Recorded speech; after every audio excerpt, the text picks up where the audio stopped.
فدوى علمك يا عراق، الله أكبر يا عراق، فدوى نجماتك يا عراق، قد الحجة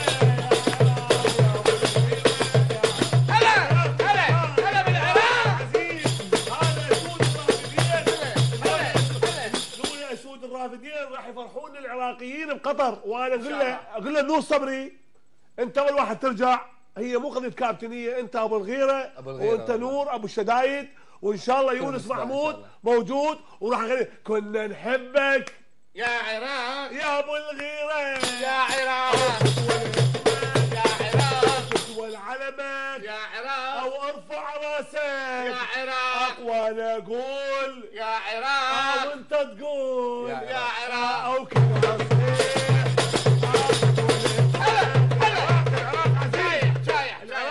العراق حكاية صغيرة. اللاعبين اللي لعبوا في دولة الإمارات راح يلعبون في دولة قطر أحسن، وأني نشأت ويونس محمود وهوار ملا محمد، وأنا اللي يعجبني بيهم كلهم جاسم الطويل وباسم القصير. وكنا نحبك يا عراق، يا عراق. من خلال هاي القناة الشرقية أقول كل العراقيين غنوا هاي الأغنية ببيوتكم وبعوائلكم ومدارسكم وتقولوا كنا نحبك يا عراق، يا أبو الغيرة يا عراق، ارفع راسك يا عراق. وهاي بوصة كل الشعب العراقي المجاهد من المشجعين قدور ومهدي، وشكرا إلى قناة الشرقية على هذه الإضافة الرياضية. مبروك للشرقية. شكرا جزيلا لكم على حضوركم اليوم وياي. إذا أعزائي